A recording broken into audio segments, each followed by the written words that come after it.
Our Creator promises through the Quran Surah 16 verse 89, that in the Quran there is an explanation for everything. So this is the explanation of the Quran for the needs of today's supermodern society. The first is food. It is very much discussed in the Quran, the most complete of which is in Surah 80 verses 23 to 32.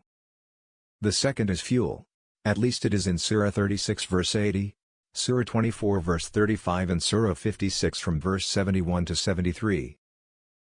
The third is fiber for clothing and our various other needs. It is in Surah 16 verse 80.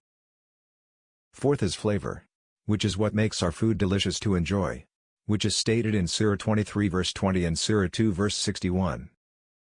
The fifth is the fragrance that makes this ummah fragrant as exemplified by the Prophet.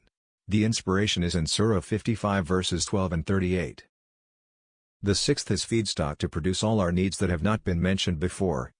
This is in Surah 57 verse 25, Surah 12 verse 49 and Surah 16 verse 67.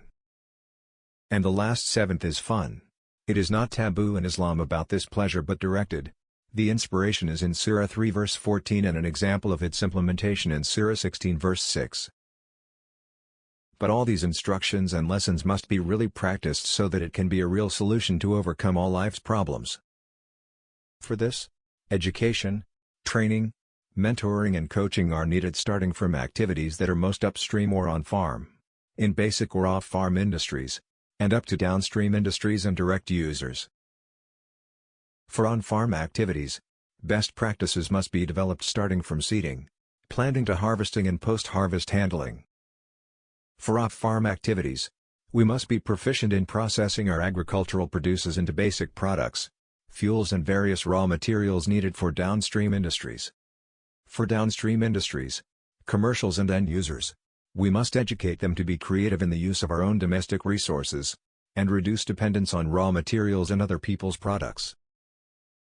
And to achieve sustainable future excellence, we must also have access to the latest science and technology, the best universities not only in the country but also the best abroad, as well as the most advanced research facilities in the world. This is the challenge of Islamic education which, inshallah, we will answer through AZEEDU or Al-Azhar E Education.